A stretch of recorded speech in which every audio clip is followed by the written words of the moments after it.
Boa alvorada, período vespertino, noturno ou bom despertar para você que voltou a produzir melatonina depois da eleição de Lula.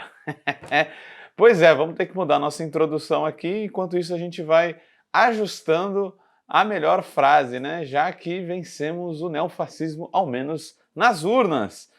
Eu sou o Guilherme Prado e a gente está aqui em mais um programa do Vozes Livres para a gente discutir hoje sobre economia solidária e Estado, aproveitando essa brecha histórica onde talvez voltemos a ter políticas públicas, a ter um desenvolvimento da economia solidária novamente. E a gente aproveita e aí já chama para um clique no botão de curtir, de compartilhar, mas também nesse link que deve estar subindo aí pela tela, mostrando um episódio onde a gente discutiu os fundamentos teóricos da economia solidária, o dito socialismo autogestionário. Ali a gente discutiu como que a economia solidária pode ser chamada também de socialismo autogestionário. Como a gente viu que tem convergências com socialistas clássicos, né? Pontos em comum com Rosa Luxemburgo, com o próprio Karl Marx, Engels e tudo mais, mas como há também divergências. E para aprofundar o nosso debate por aqui, ainda na perspectiva de fundamentos teóricos da economia solidária, a gente vai abordar essa relação aí um tanto conflituosa entre economia solidária e Estado. Há muitas discussões sobre, porém, tem uma linha que a gente tem que estudar aqui hoje que dialoga muito com o Paul Singer e com o pensamento aí de teóricos fundamentais para a economia solidária que pensam essa relação com o Estado. E aí a gente já esbarra com um termo, aliás, que é muito importante, muito central para a economia solidária, que é a autogestão. Como ela é, como já disse, entendida como socialismo autogestionário, esse termo ele é muito reivindicado, por exemplo, por setores do anarquismo, né?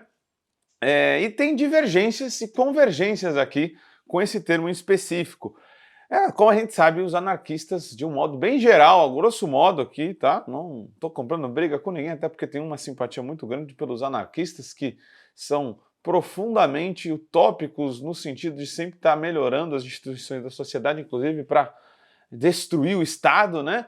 Eles têm concepções muito interessantes sobre essa relação com o Estado. Eles reivindicam, na maioria das vezes, no geral, né, a extinção rápida da instituição Estado. Isso sempre causou conflito, né, entre a concepção dos socialistas e dos comunistas em relação aos anarquistas, principalmente na teoria revolucionária, a curto prazo, né, o que fazer durante o processo revolucionário.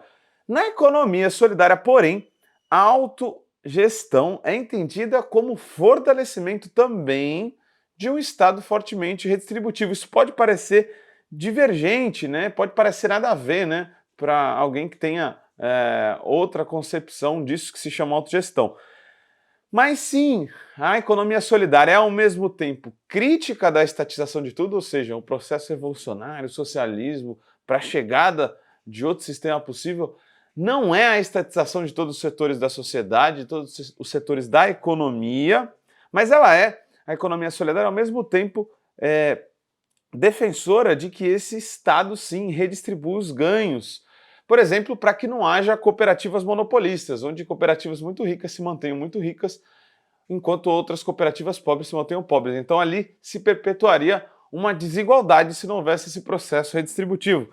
Como a gente já disse, né, a economia solidária se postula como um outro modo de produção, onde, né, vamos lembrar aí, os trabalhadores associados são os detentores das suas empresas e onde todos têm direito à liberdade individual. Bora de Paul Singer aí para ver se a gente entende um pouco melhor.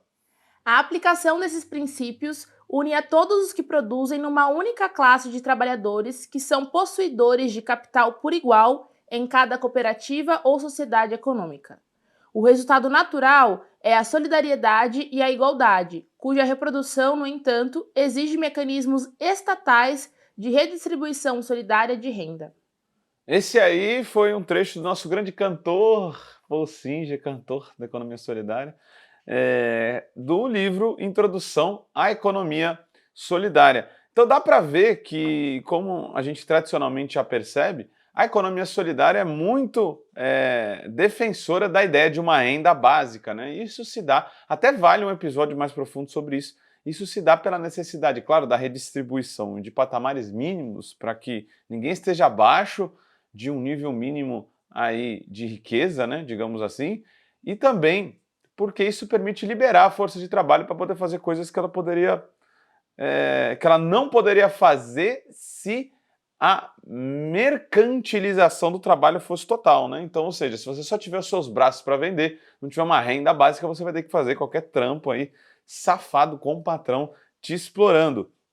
Então, esse é o mecanismo de redistribuição do Estado que a economia solidária reivindica.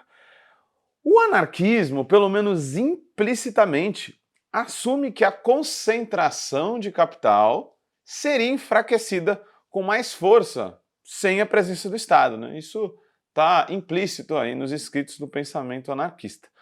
Podemos dizer, então, que o socialismo autogestionário da economia solidária converge com os socialistas clássicos aqui também, né? Porque ambos concordam com a participação do Estado numa transição revolucionária, ainda que de formas bem diferentes. Essa aqui vai para você, soviético que nos assiste, né? Convergências com socialistas utópicos, né? E com sindicalistas autogestionários. Então, no cerne da Revolução Russa, a gente vê uma tradição que dialoga muito com a economia solidária, né? A gente pode dizer que a concepção vencedora do que foi aquilo chamado socialismo real não foi a autogestionária, né? Teve ali a vitória, a gente teve a vitória nas discussões do que seria a Revolução Russa e como ela como percorreu, né, durante o tempo, um largo tempo, né, que a gente teve a Revolução Russa acontecendo.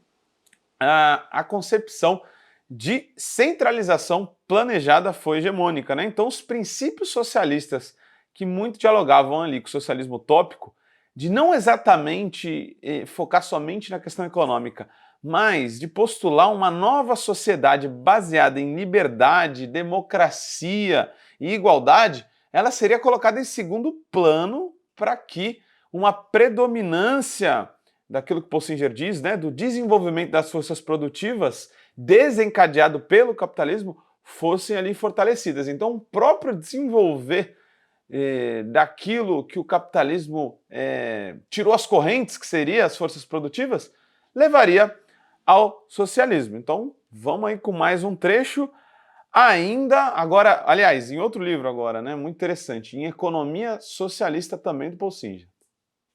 Uma vez atingido esse ponto histórico, a tarefa do proletariado revolucionário seria apropriar-se, por intermédio do Estado, dos meios de produção e passar a administrá-los centralizadamente, fundindo todas as empresas concorrentes numa única superempresa. Isso bastaria para que a liberdade, democracia e justiça passassem a reinar por razões que deveriam ser tão óbvias que dispensam explicitação. Então, galera, aqui dá para a gente ver pelo que traz o Possinger, que dentro da Revolução Russa a gente viu que o Lenin, por exemplo, dirigindo todo esse processo, ele divergia com os anarquistas e os sindicalistas na questão de, por exemplo, entregar as empresas aos sindicalistas, né? Então, claro, há que se contextualizar, né? Ele não fez isso à toa, né? A Revolução Russa foi muito conflituosa, o processo, depois de governo soviético, enfrentou uma guerra ali, né? E a ideia de desenvolver o país era muito forte. Então, houve uma preferência ali, na maioria das vezes, pelos ex-capitalistas que eram especialistas ali em suas fábricas, do que nos sindicalistas, que já tinham desenvolvido uma expertise também, né, naquelas inúmeras fábricas, apesar de, claro, né, ter um setor industrial muito pequeno, houve essa aposta, na verdade, até em vários momentos, pela volta dos capitalistas na gestão dessas empresas do que na própria autogestão. Claro que a gente poderia abordar um grande parênteses aqui para ver como todo esse processo se desenrolou, mas cabe como resumo, acho que dizer isso por aqui. Então foi assim que os partidários da autogestão, né, ou seja, da entrega diretamente, não de um processo onde se centralizam todos os setores da economia no Estado para depois passar para os trabalhadores, não, os autogestionários, né, os socialistas autogestionários foram derrotados no seio do processo soviético e a tática de, entre aspas, imitar o capitalismo por meio de um Estado socialista centralizador acabou vencendo, né? Então Lenin, por exemplo, era defensor dessa tática. Ele tinha o Estado capitalista alemão ali como orientação, né? Aquela organização fordista, taylorista de organizar a fábrica, a empresa, foi o que inspirou o processo revolucionário de centralização planejada do Estado russo. Sem a técnica baseada no grande capital, a última palavra da ciência mais moderna e sem a organização estatal planejada, que obriga milhões de pessoas ao cumprimento mais rigoroso de uma norma uniforme na fabricação e distribuição dos produtos. Destaque, né, aí para essa citação do Lenin no clássico livro, né, do esquerdismo, doença infantil do comunismo, né? Um grande debate que a gente tem por aí, né, até hoje, sobre essa concepção de como deve ser organizada a economia. Destaque aqui para o termo obriga, né? Então, a própria concepção vencedora é centralizadora e usa o termo de obrigar, né, literalmente, né, do planejamento central ser tirado pela direção do partido, que obriga o resto da sociedade a seguir ali aquele processo, né? Então, no socialismo real, né, por conta da centralização, tem uma proibição mais ostensiva de qualquer outro meio ou forma de produção não permitida pelo Estado. Algo que a gente pode dizer que nem o capitalismo fez, né? O capitalismo ele tem um extremo desinteresse por aquilo que não gera lucro, um extremo desinteresse por aquilo que não pode acumular capital, a ponto de muitas vezes ele ignorar. É claro que ele limita, que em alguns pontos ele até sabota, né? Mas a gente pode dizer sim que a economia indígena ainda existe em vários lugares, que a economia da dádiva dentro do nosso seio familiar, entre os nossos amigos, ela ainda existe. A gente pode falar que a economia solidária e a economia popular, porque as nossas mulheres trabalhadoras aí nas quebradas do Brasil, elas não estão numa lógica capitalista, mas numa lógica associada, ainda que não conscientemente solidária. Todos esses meios de produção, eles existem, eles não são proibidos pelo capitalismo, né? A gente vê uma empresa capitalista muito forte na indústria, na tecnologia, mas a economia popular da informalidade não dá para dizer que ela é estritamente capitalista. Então, o socialismo ele teve esse prodígio vicioso, digamos assim, de proibir qualquer outra forma e até perseguir, infelizmente, qualquer outra forma de organizar a economia, né? O socialismo real, a gente dizendo aqui, né? Então tem uma grande divergência com a formulação da economia solidária, que entende que há vários meios de produção sob o capitalismo, né? E a própria economia solidária se entende como um implante socialista dentro de uma economia hegemônica que é a capitalista, né? Ainda que todos esses arranjos que a gente tem, né, solidários, cooperativos, sejam limitados e muitas vezes enfraquecidos, né? Porém, servem de grande inspiração. Então, para o Paul Singer, o fato é que veja bem, né, a gente pode divergir, né, se ele está sendo romântico ou não, né? Porém, ele acha que só a escravidão ou a servidão deviam ser proibidas, né? Aí a gente até fala, né? Quer um patrão, meu amigo? A gente dá. Paul Singer vai te dar um patrão, ele não seria contra te dar um patrão. Quer um trabalho subordinado? Vai lá. Quer ser assalariado? Tudo bem. Vai dar uma mais-valiazinha aí pro burguês? Tudo bem, tudo ótimo. Mas a formulação de Paul Singer dentro da economia solidária era de fazer a própria ideia de lucro cair por terra e não ser mais funcional, né? Mas ele não romantizava nesse sentido, né? E ele afirma várias vezes durante os seus livros, né, principalmente nesse da economia socialista, de que muitos trabalhadores, ainda tendo, né, como alternativo o cooperativismo, e ele é muito maior de fato na Itália, na Alemanha, em vários lugares da Europa, principalmente os países nórdicos, muitos trabalhadores preferem de fato ser assalariados, né, até mesmo quando eles têm essa alternativa cooperativista aí ao seu alcance. E aí vem a pergunta, né? Mas e aí, como seria uma empresa autenticamente socialista nessa visão, né? Paul Singer ele entende que é imprescindível que os que se associem a uma cooperativa, os que se juntem por uma finalidade econômica, sem busca de lucro, mas de bem-estar para todas e todos, que o façam de maneira espontânea. E só tem como você fazer isso de maneira espontânea se houver outras alternativas dentro de tal economia. Então, para o Paul Singer, Não é que o socialismo ou o dito comunismo seria uma extinção de todo e outro modelo de organização da economia. Porém, ele seria hegemônico porque a maioria da sociedade estaria convencida de se organizar daquela forma. E aí ela, de forma democrática e autônoma, escolheria por se organizar de forma associada, né? Ainda que tivesse outras formas de participação na riqueza social e na produção social também. Então, a gente precisa de mais um trecho na íntegra do nosso camarada cantor do socialismo autogestionário em A Economia Socialista. Em suma, a economia socialista provavelmente sofrerá, por quanto tempo ninguém sabe, a concorrência de outros meios de produção. Ela estará permanentemente desafiada a demonstrar sua superioridade em termos de autorrealização dos produtores e satisfação dos consumidores, o que talvez leve à conclusão de que a luta pelo socialismo nunca cessa. Se este for o preço que os socialistas terão que pagar para ser democratas, ouso sugerir que não é demasiado. Então, galera, fazendo um gancho aqui, né, e já fazendo nossas conclusões preliminares, já que a gente vai precisar...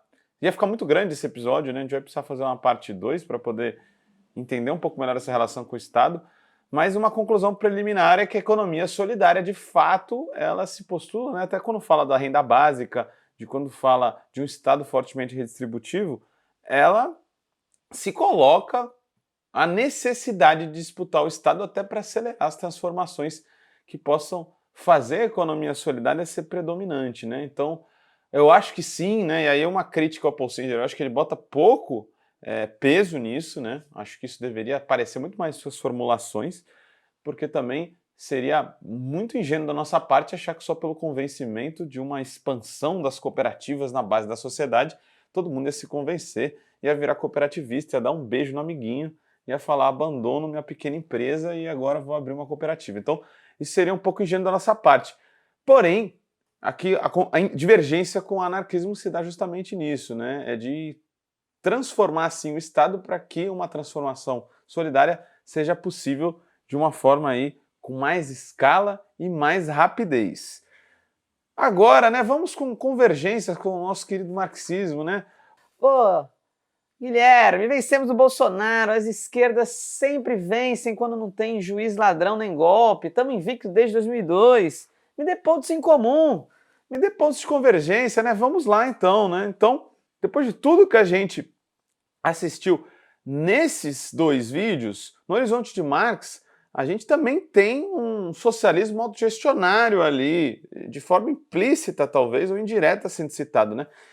Dá para dizer sim que Karl Marx é um reivindicador intransigente de um socialismo autogestionário também.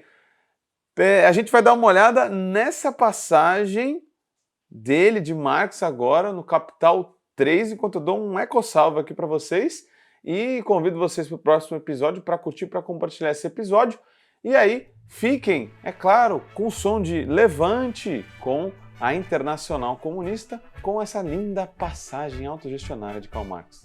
Aqui, a liberdade não pode ser mais do que o fato de que o homem socializado, os produtores associados, regulem racionalmente esse seu metabolismo com a natureza, submetendo-o a seu controle comunitário. Como todo trabalho independente, esse podcast pode estar por um Trix, um Pix, ou melhor, um Tris, sem o apoio solidário de seus ouvintes. Portanto, se você já se divertiu conosco, se enriqueceu, se informou, ou se fomos apenas um passatempo para você, nos ajude para que continuemos existindo. Sem financiamento, sem independência. Portanto, ajude o Vozes Livres se tiver consciência. Isso pode ser feito pelo nosso apoia-se/podcast Vozes Livres ou pelo Pix, pelo e-mail podcastvozeslivres@gmail.com, escrevendo no assunto a palavra Vozes. Nos acompanhem nas redes sociais, @Livrescop e @Livresprodutos do Bem. O Vozes Livres é um podcast realizado pela Rede Livres e financiado pelo Sindicato dos Químicos Unificados de Campinas e Região e pela Federação dos Trabalhadores do Ramo Químico do Estado de São Paulo. Produzido coletivamente por Guilherme Prado, Vitória Felipe e pelo coletivo Orvalho Filmes, composto por Eduardo Ferreira, Gaspar Lourenço e Guilherme Bonfim.